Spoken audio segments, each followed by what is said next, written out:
Biggest scam of them all is the modern education system. And I can prove to you it's a scam, and they know it's a scam because it has to operate inside of a vacuum.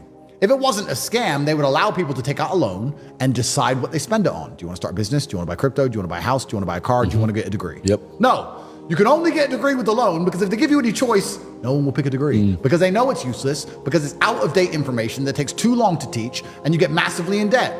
Think how fast the world moves. Think of things that are relevant now that weren't relevant 3 weeks ago. And you're learning things in a degree that were from 20 years ago, and it takes you 4 years to learn. That's going to be completely irrelevant by that point. Bro, Christmas feels like a lifetime ago. It's been a month. To further go down the rabbit hole of why that platform does exist, it's not for me to make money. I can resign now. I can retire now for the rest of my life if I wanted to live semi-sensibly. If I stopped buying 3 cars a week, I could probably still do that for a good 10 years. But, you know, I could calm down and live a very nice life. The reason I have the real world is the same reason I have the war room. Because when I talk about all the problems I talk about, the astute members of the populace will sit and say to me, okay, then what's the solution? Andrew, you're right. You're right. The legal system's a joke. They're out to keep us all enslaved. We're not allowed to have an opinion as a man. We live in a matriarchy. My job hates me. What's the answer?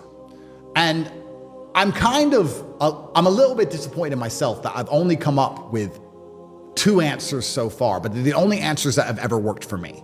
And perhaps there's another answer that's better than the ones I have. But the only answers I can come up with, in fact, 3 answers, I apologize. There's one, God. You need God. That's the most important thing. The second is you need money. And the third is that you need brotherhood.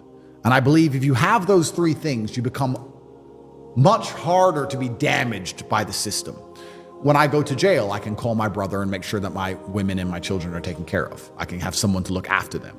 I have a bunch of money so they can be taken care of. I can get the best lawyers. I have influence. So when they lie about me on the BBC, I can tweet and call them a liar and get more views than the BBC does. Yeah, literally, yeah. More views than the BBC. Andrew Tate, this. I can just say, lie, fake news, boom, done. So I can fight against them. Well, how do I fight against them? I fight against them with my influence, which is based on my brotherhood and the people I work with inside the war room and the money I have, and God. So when I created the real world, the primary objective is for people to learn how to make money online so they can escape the matrix. Because if you have a job, you're going to be controlled. If you have a job, you can't have an opinion anymore. You can't talk. You can't say certain things online, you'll lose your job. You can't not get the vaccine, you'll lose your job. You can't not wear a mask, you'll lose your job. You have to obey, you have to comply, or you can't pay the mortgage. If you make money for yourself online, you're now harder to control. So when they come along with their infantile ideas and try and force you to perpetuate and purport them, you can sit and say no.